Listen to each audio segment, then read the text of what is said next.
Hello, it's Beverly here, Beverly Cuddy. I normally define myself as the editor of Dogs Today magazine, but we actually haven't put one out for a while. The last one we did had the lovely Kratu on the front cover, and that was about the 30th year that we've been putting these magazines out. And I must admit, putting that one to bed and then having this gap, well, it's been a bit peculiar. Can you hear the sound of someone flushing a toilet? Oh, the glamour of working from home. Wonder whether someone's going to burst in. Well, who knows? You just never know. I shall pretend that nothing's going to happen and carry on. Right, yes, so the last time we spoke, you couldn't see me. You could just hear me. So this is an experiment. And it's also an experiment to see whether or not I can actually operate a green screen. This is behind me as a green screen. If it's still green, I can't operate a green screen. Anyway, I wanted to start doing video podcasts and I wanted to learn how to do them. So this is a bit of an experiment. Anyway, how are you? How are you all coping? I mean, is it just me that's going slightly mad? Well, quite mad, probably.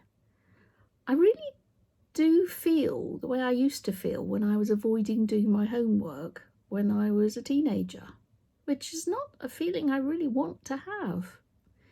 I'm struggling to feel useful. I'm struggling to find what it is that I do.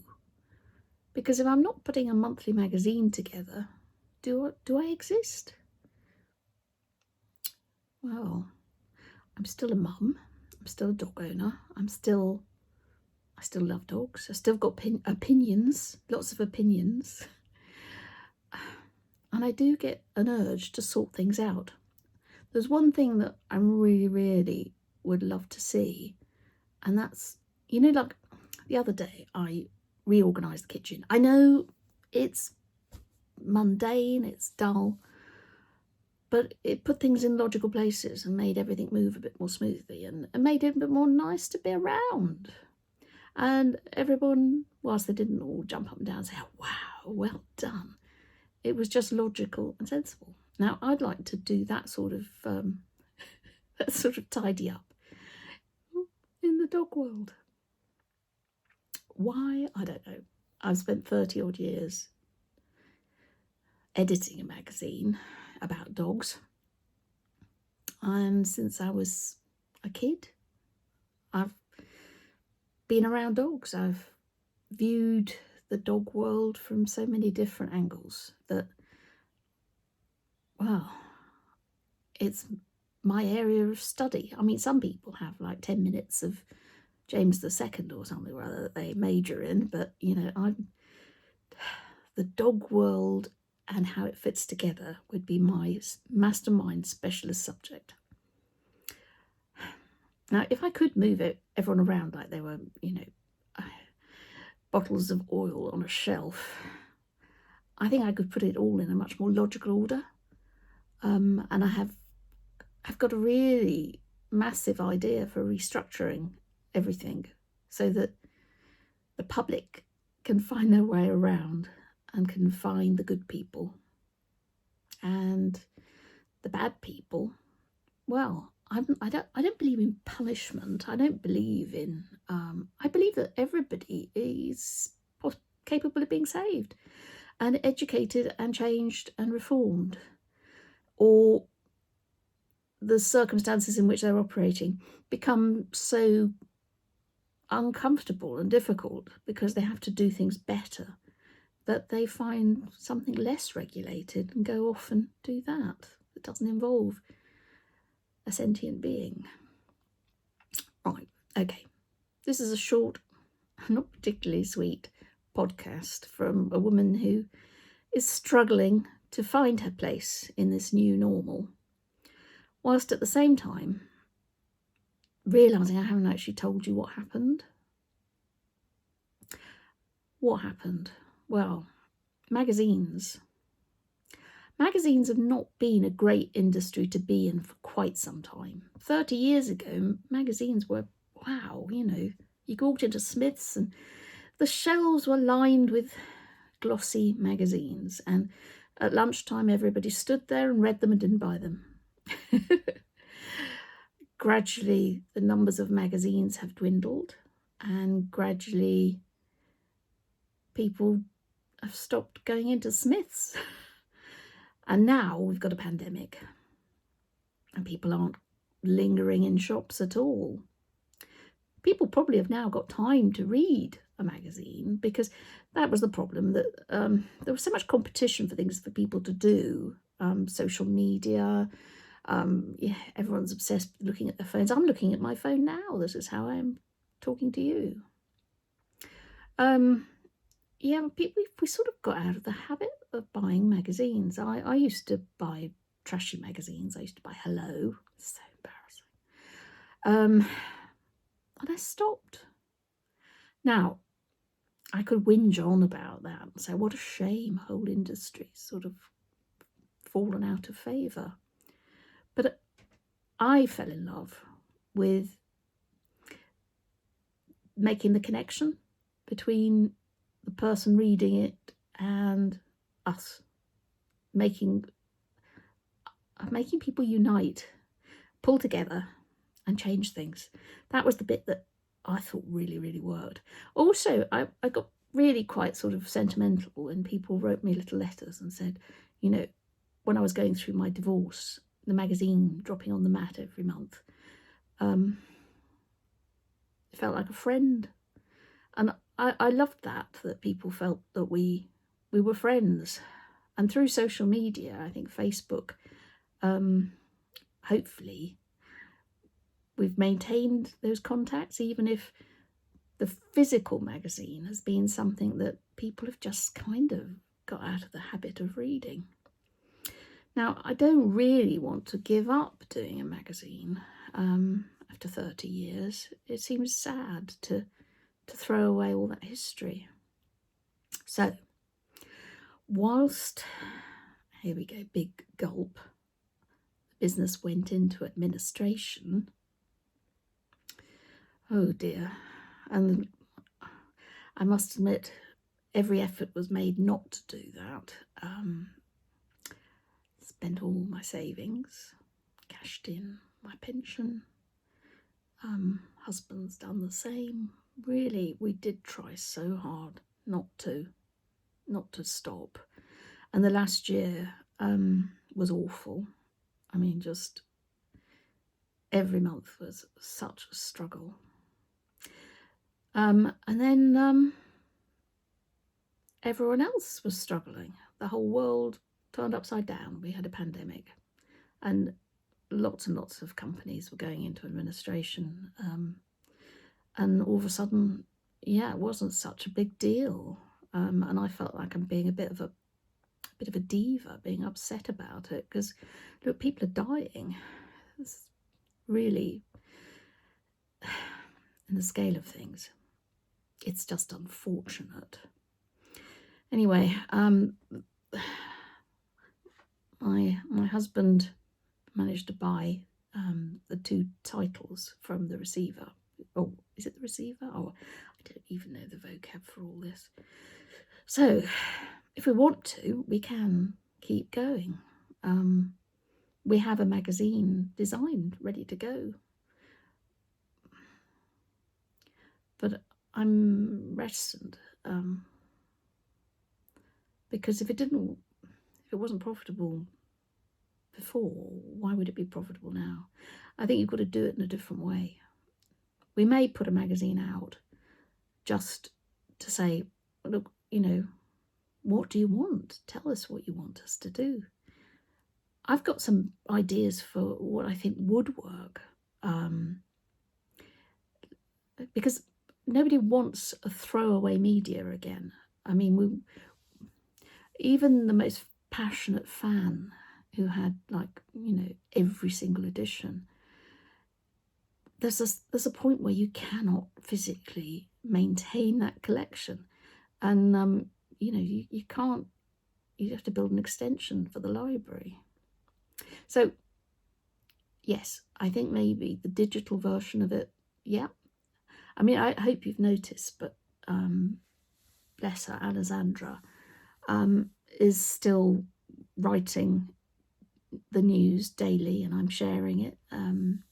So we're covering the big stories every day immediately for free. But we do need to make some money to pay the wages,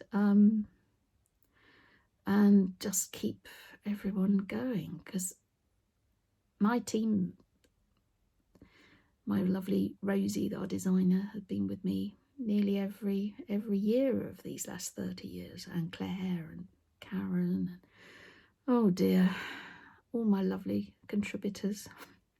See, it's making me sad again. Now, stop being sad. Let's think of how to go forward and to make something future-proof, something useful, something vital, because on some levels, things have never been better. We've got animal welfare legislation through that, we've only ever dreamed of, like banning pet shops from selling puppies. I mean, wow. I mean, being involved in that. And we were all getting all excited for the launch, and then, wow, the world just changed in ways that we couldn't ever have predicted. And the issues affecting dog owners now are very different. And there's still things to say, but I'm not sure. I'm not sure whether we do it in a magazine or we do a mixture of things. Anyway, so that's why I'm talking to you now, to fill you in what happened, why I was weird for about a year. I was struggling, literally struggling, to come to terms with accepting that, well, we were in trouble. It's difficult, isn't it? It's difficult to, if you've been someone who copes and just gets on with stuff, and then you get, it's like a game of poker where I shouldn't talk about gambling. Well, at what point do you fold?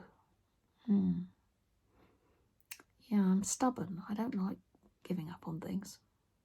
Anyway, I don't want to give up. I want to do something that pulls together 30 years of experience, 30 years of people being fantastic, learning about all the different bits of the dog world and how they fit together, who the good people are, and coming up with something that is as good as the way I've tidied up the kitchen. Something that makes it all work and makes it so that the good people are easy to spot.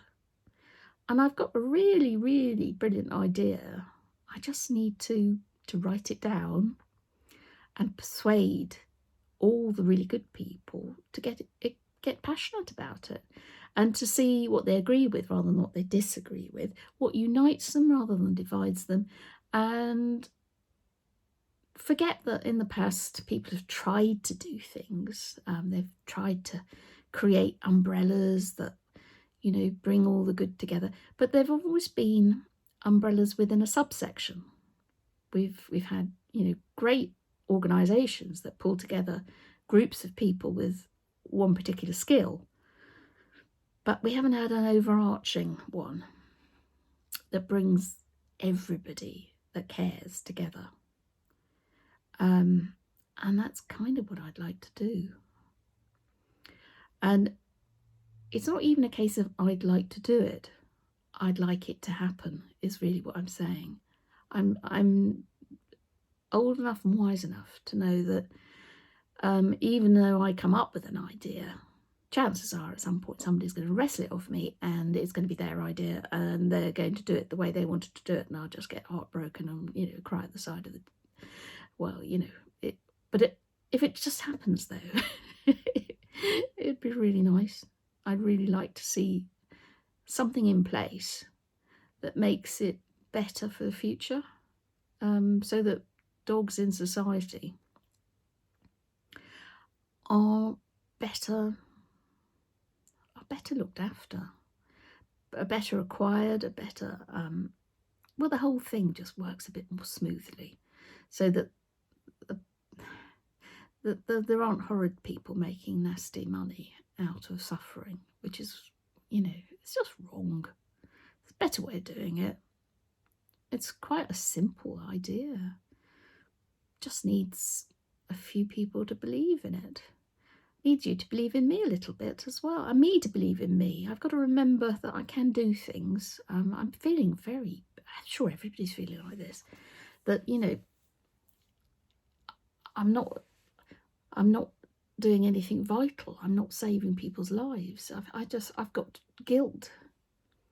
I've got guilt that we live in a nice place with, and we've got a lot of people in the house, and we're looking after each other. I just worry about people who are in a worse situation. I mean, we've got a problem in that, you know, my business has gone. Spent all my savings.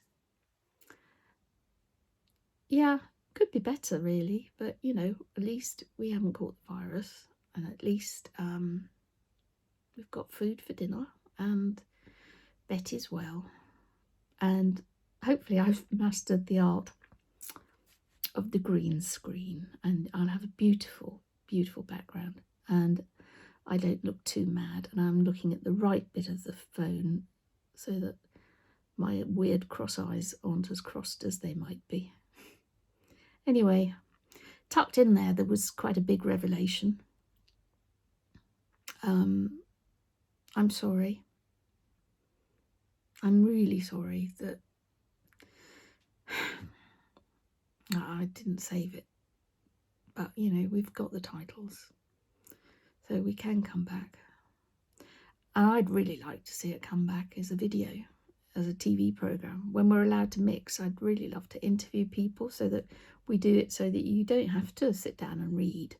You can just watch it, because have you noticed we're running out of television? They're repeating so many things, and everybody is doing live telly from, you know, their gardens and their back, you know, their garages, and I'm doing it from this is my little home office with all my art stuff in it. That's why I've got to have a green screen, because otherwise you'll see how much stationery I've hoarded. Yeah, forget toilet rolls. Gosh, Hobbycraft. That's where I was bulk buying. God.